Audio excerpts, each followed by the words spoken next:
Bienvenue à tous au sommaire de cette nouvelle édition d'Actu 3V, un sujet sur le chantier des ruines du Chênec.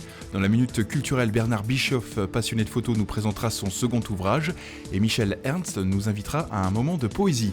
Mais tout de suite, pour ouvrir ce journal, une page économie à l'occasion de l'arrivée d'un nouvel outil de dernière génération chez Alstom à Reichshofen. 4 années de recherche et développement au sein d'Alstom Transport ont donné naissance cette semaine à un robot de soudage laser hybride unique en France pour la construction ferroviaire. Les atouts, une rapidité d'exécution multipliée par 10, une meilleure qualité de soudage et un confort de travail. Donc l'objectif, c'est de gagner en temps bien sûr, mais aussi de gagner en robustesse. On se rend compte que dans une soudure d'angle, on est capable avec ce procédé de faire une soudure pleine pénétration en une seule passe, ce qui est difficilement réalisable avec le procédé MIG traditionnel en manuel. L'exposition au laser étant dangereuse pour la peau et les yeux, le pilotage de la machine est entièrement automatisé à partir d'une cabine isolée. Une petite révolution au sein de l'atelier soudure. La conséquence pour l'entreprise à permettre d'être plus performant sur nos projets et surtout amener un confort à l'opérateur, puisque les opérations pénibles de soudage vont maintenant être faites par un robot. Et avec ce type d'installation, comme on va moins chauffer, on va moins déformer les structures, donc on aura moins à redresser nos structures, qui est vraiment une tâche très très pénible actuellement, puisque l'opérateur, le seul moyen de pouvoir le faire correctement, de redresser les structures, c'est d'utiliser un marteau et puis donc de redresser les structures avec ce marteau, ce qui est pénible à la fois pour l'opérateur, mais ce qui également génère beaucoup de bruit dans l'atelier. Actuellement en cours de validation à Reichshofen, l'objectif est ensuite de déployer cette technologie sur l'ensemble des sites Alstom.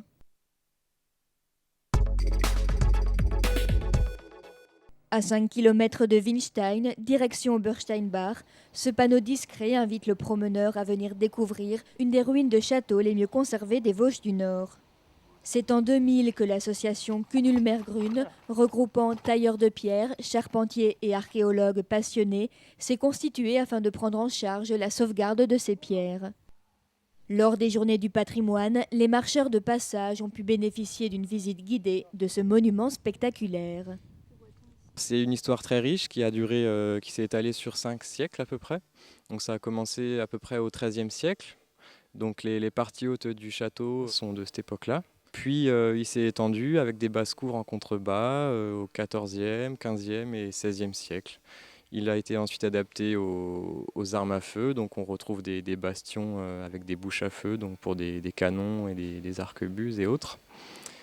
Et il a été détruit donc en 1680 par les troupes de Louis XIV, comme beaucoup de châteaux du secteur. Grâce à une aide annuelle du Conseil général, l'équipe de bénévoles s'emploie chaque week-end à débroussailler, consolider, restaurer des murs tombés à terre et organiser des fouilles archéologiques. Cette année, on se consacre à une tour de flanquement donc, du XVIe siècle, qui était totalement ruiné, on n'en voyait quasiment plus rien. Donc l'année dernière, on avait attaqué déjà la restitution, et puis cette année, donc on remonte encore un peu plus, tout en laissant l'aspect un peu ruiniforme de cette tour, pour pas que ça dénote. Du côté des fouilles archéologiques, les trouvailles constituent un précieux témoin de l'histoire. Le château a été dynamité et donc ils ont laissé à peu près tout le mobilier sur place. Donc on retrouve à peu près tout, que ce soit la vaisselle, des poignées de porte, des bijoux parfois, des monnaies, des carreaux de poêle de Korolev, etc. Tout est là, quoi. Donc sous les murs effondrés, nous avons les couches d'habitation. Ces objets sont alors relevés, étudiés et certains d'entre eux exposés à la Maison de l'archéologie de Niederbronn. Pour rejoindre l'association ou pour plus d'informations sur le château, n'hésitez pas à contacter un de ses membres. Et si vous vous aventurez seul sur ce site, la vigilance reste de rigueur.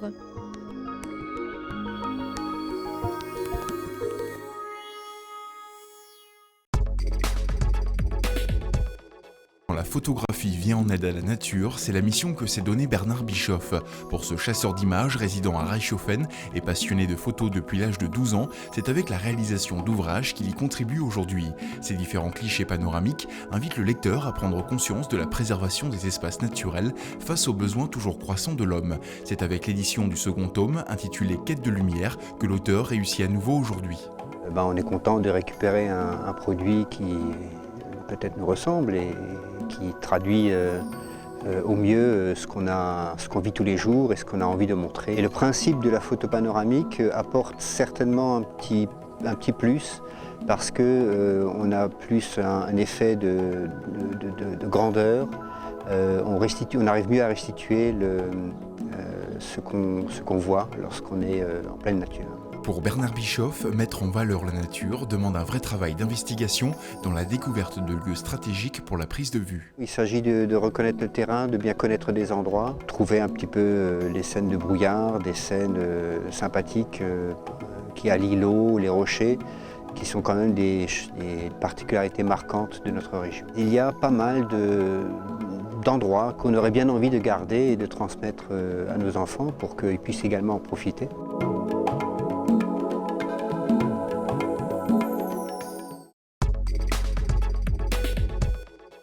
Et pour fermer ce journal, direction le cadre champêtre de Michel Ernst pour la sortie de son recueil de poésie.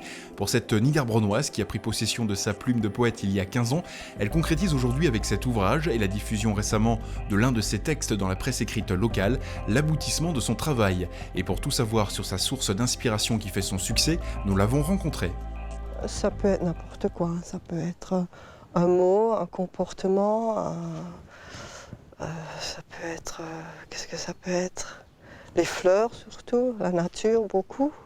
Et à l'entendre, cette nature si généreuse s'avère être vraiment l'élément moteur dans son travail d'écriture. Et le temps passe tellement vite. C'était l'été. Voici l'automne déjà. J'ai essayé un instant de voir clair, mais le soleil était parti ailleurs. La rose se lassait, le jour lui manquait. Tout lui était égal et elle boudait. Et maintenant, le temps jaunit les feuilles, mais reste qu'un oiseau et au gré du vent chante encore gaiement l'onde saisonnière. Et j'oublie le temps d'un chant, qu'éphémères sont toutes les choses, les idées, les pensées, même le sourire d'un enfant, vif secret. Et puis, pourquoi trop réfléchir, le temps s'en passe, et chaque instant précieux et si vorace, laisse peut-être des traces, mais sans scrupule, il ne se prendra à l'air nostalgique, mais avancera sans cesse et sans retour. Le temps est un espace, un vautour.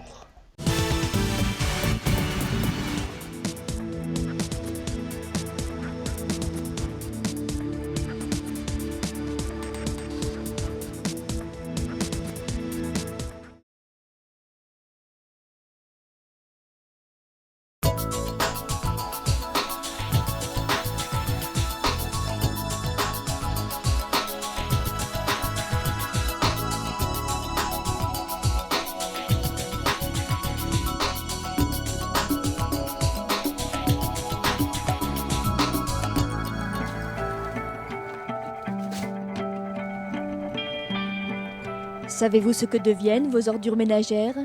Ils sont brûlés à l'usine d'incinération, non? Je suppose qu'ils sont dans la nature, non? S'ils sont pas triés, ils sont dans la nature, non? Je sais pas.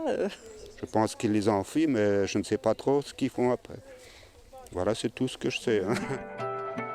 C'est le SMICTOM, syndicat mixte intercommunal, qui est chargé du traitement des ordures ménagères dans le nord du Bas-Rhin. Cela représente 85 communes, soit 91 000 habitants. Le SMICTOM gère 11 déchetteries, ainsi que la collecte en porte-à-porte des déchets ménagers et depuis 2000 de déchets valorisables, ces papiers, cartons et plastiques destinés à votre poubelle bleue. Si les déchets valorisables sont acheminés vers des entreprises de recyclage, la majeure partie du travail du SMICTOM est l'exploitation du centre de stockage des déchets ultimes, c'est-à-dire non recyclables, situé à Winsenbach. Créé il y a 30 ans, ce site a accueilli 700 000 tonnes de déchets. Aujourd'hui, le centre de stockage est contraint de s'agrandir. Nous avons atteint les volumes autorisés par arrêté préfectoral parce que tout cela est très encadré sur le plan réglementaire. Et donc nous avons été dans une démarche d'autorisation qui nous a été délivrée par arrêté préfectoral du 28 novembre 2006 pour nous étendre donc sur un territoire à proximité. Et donc nous sommes autorisés pour une durée de 20 ans. Un premier casier visant à accueillir les déchets a donc été réalisé en contrebas de l'ancienne décharge. D'une capacité de 140 000 tonnes, il a une durée de vie de 4 ans, suite à quoi d'autres casiers verront le jour. La loi de 1997 relative à l'enfouissement des déchets non dangereux a durci les conditions de stockage afin de pourvoir aux risques sanitaires et environnementaux. Un ensemble de mesures doit alors être mis en œuvre pour protéger le sous-sol, l'eau et l'air. Concernant les sous-sols, l'étanchéité des casiers doit d'abord être assurée. Là, il y a toute une déclinaison technique de géomembrane qui conforte la perméabilité pour qu'il n'y ait pas d'infiltration d'eau ou les substances issues des déchets, qu'elles ne puissent pas être en contact avec le sous-sol. Concernant maintenant la gestion des eaux de pluie, les bâches empêchent l'infiltration des eaux de pluie qui sont dirigées vers des fossés périphériques et qui partent vers un bassin dédié aux eaux de ruissellement qui ensuite, après analyse, sont rejetées dans le milieu naturel. Il est entendu que si on devait découvrir dans l'analyse que ces eaux présentaient des non-conformités, on devrait les traiter au même titre que les lixiviats. Lixiviat, c'est le terme scientifique des eaux de percolation, des eaux de pluie qui traversent les déchets. Donc ces eaux de pluie sont traitées, rejoignent tout un réseau que l'on trouve sur l'ensemble du site. Ces eaux sont traitées sur une station par un traitement biologique et ensuite, après analyse, sont rejetées dans le milieu naturel. Les biogaz formés par la fermentation des déchets créent des nuisances olfactives et ont un effet de serre important. Il est donc primordial de les traiter. Ce gaz, il est collecté dans des réseaux également et il est brûlé par une torchère à 950 degrés. C'est une obligation réglementaire. Le centre de stockage de déchets est également autorisé à recevoir de l'amiante. Ce déchet dangereux doit cependant être apporté conditionné dans un sac spécifique fourni par le SMICTOM et sera ensuite enfoui dans une alvéole séparée. Autre précaution, le centre dispose d'instruments de mesure qui sont à même de donner l'alerte en cas de radioactivité sur le site. Quant à la décharge en fin de vie, elle reste elle aussi sous surveillance, mais pour une durée limitée seulement. Nous avons une obligation trentenaire quand même de traiter le biogaz, donc les gaz et les eaux de percolation. 30 ans. Ça, c'est l'actuelle réglementation.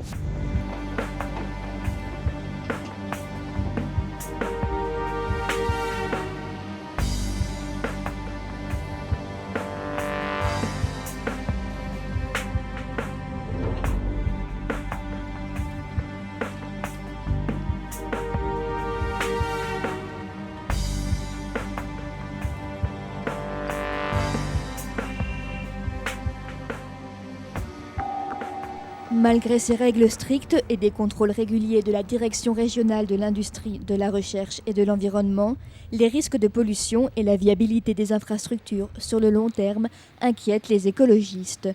Rencontre avec Arnaud Schwartz, membre de la commission locale de surveillance et d'information, mise en place à l'initiative d'Alsace Nature. À très long terme, on ne sait pas, il y a des risques quand même. Ici, au moins, il y a une couche de plastique en dessous, au-dessus, quand c'est fini, il y a un petit tuyau pour faire brûler le gaz. Et puis, le jus de déchets qui ressort quand même, il est récupéré, il est à peu près traité avant d'être jeté dans la nature. Donc, bon, c'est mieux que rien du tout. Seulement, au final, des endroits comme ça, c'est tellement énorme que ça m'étonnerait, enfin, pour l'instant en tout cas, d'après ce qu'on a comme capacité technique, ça m'étonnerait qu'on en fasse grand-chose. Ça restera en place et puis après, espérons qu'il n'y ait pas de catastrophe, qu'il n'y ait pas de problème. Les risques véhiculés par la présence d'une telle décharge, quels peuvent-ils être ? Si jamais il devait y avoir des infiltrations dans la nappe phréatique, ou bien alors par rejet, même s'il y a bassin, décantation, traitement des eaux avant rejet dans la nature, c'est jamais rejeté aussi propre que si vous pouviez boire, hein, sans problème à long terme. Donc ça, quelque part, même si c'est diffus et si c'est pas grand-chose, c'est l'effet dose. À force de rejeter ici, de rejeter ailleurs, petite dose après petite dose, il y a de plus en plus de pollution dans l'eau qui, elle, peut être pompée et utilisée en agriculture, par exemple, ou pour la consommation humaine. Si l'enfouissement présente des risques environnementaux, quelles autres alternatives sont possibles pour retraiter les déchets? Il n'y a que 3 solutions. C'est l'enfouissement, l'incinération et le recyclage, la valorisation. Alors donc, je dirais à nos concitoyens qu'aujourd'hui, l'accent doit être mis surtout sur le tri à la base, en amont, chez soi, donc pour permettre la valorisation maximale des déchets. Cette valorisation maximale des déchets, c'est ce que tente de favoriser le SMICTOM en établissant des partenariats avec des filières de recyclage via le programme Éco-emballage, en organisant des collectes de déchets valorisables directement chez le particulier et en gérant une dizaine de déchetteries. Celle-ci vise à recueillir des déchets polluants ou trop encombrants qui ne trouvent pas leur place dans les poubelles particulières de tri sélectif. Direction la déchetterie intercommunale de Niederbronn, une des plus fréquentées d'Alsace du Nord. Les plaques de plâtre là, que vous voyez, je ne peux pas les mettre dans les poubelles hein, à la maison. Hein. Alors bon, je passe ici. Quoi. Savez-vous ce que vont devenir ces déchets? Alors là, ce sont des autres personnes qui le savent. Hein. C'est pas moi. Hein. Je ne sais pas. Une partie qui est réutilisée, puis peut-être pas tout, mais le reste, je ne sais pas. Carton, bois, verre, ferraille, tissus, petits et gros électroménagers sont pris en charge et recyclés par des entreprises privées du secteur. Parmi elles, l'entreprise Transmetaux, basée à Merzwiller, ou le groupe Schroll de Strasbourg. Même les déchets verts ont leur benne, ils peuvent être retraités par la plateforme de compostage de Niedermodern qui en fait de l'engrais naturel. Pour des raisons techniques ou économiques, nombre de déchets ne sont cependant pas recyclés. Les huiles de moteur et autres produits toxiques sont acheminés vers l'entreprise Tredi de Strasbourg, spécialisée dans l'incinération des déchets dangereux ou à risque infectieux. Et puis il y a tout le reste dont le recyclage ne serait pas rentable. Cartons ou plastiques souillés, matériaux mixtes ou déchets de chantier. On a deux sortes de bennes qui vont être retraitées directement au site d'enfouissement de Winzenbach. Et parmi ces bennes, il y en a 2. La première, c'est la benne des déchets non recyclables, ce qui est marqué par le panneau déchets autres. C'est tout ce qu'on ne peut pas facilement recycler. Donc c'est destiné à être enfoui tout simplement dans le sol avec des bulldozers. Donc on a pas mal de déchets plastiques, polystyrène et autres. Vous voyez, c'est un peu un sacré fatras. C'est aussi par rapport à cette benne que nous autres agents du SMICTOM on fait particulièrement attention. Parce que les gens ont un peu tendance à jeter un peu tout et n'importe quoi. Donc c'est un peu ce qui est notre rôle ici pour faciliter un tri sélectif assez poussé. On se retrouve devant la deuxième benne destinée au site d'enfouissement de Winzenbach, notre benne Grava, qui va servir à faire du remblai tout simplement.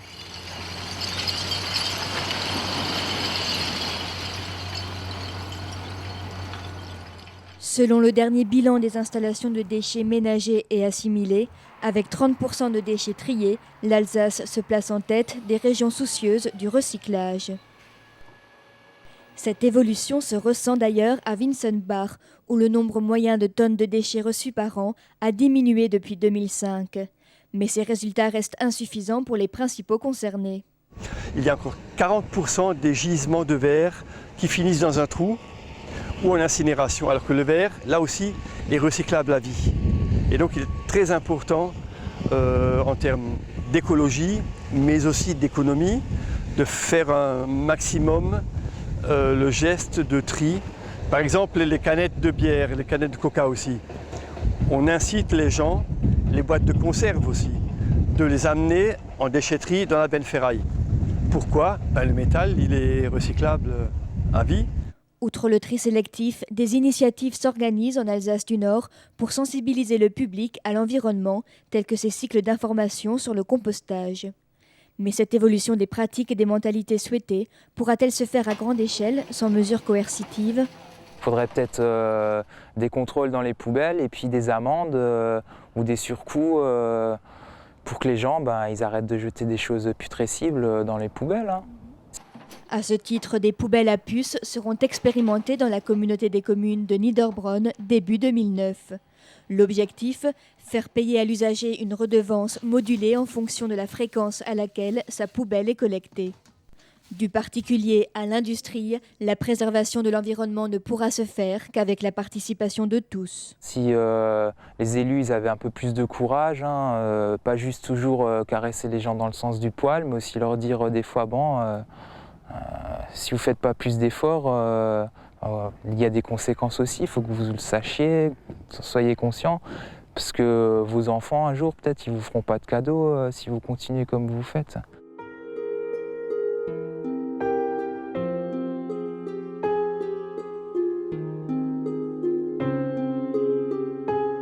Les progrès technologiques et la prise de conscience écologique de ces 10 dernières années ont été dans le sens d'une meilleure gestion des déchets. Ces progrès sont-ils suffisants ?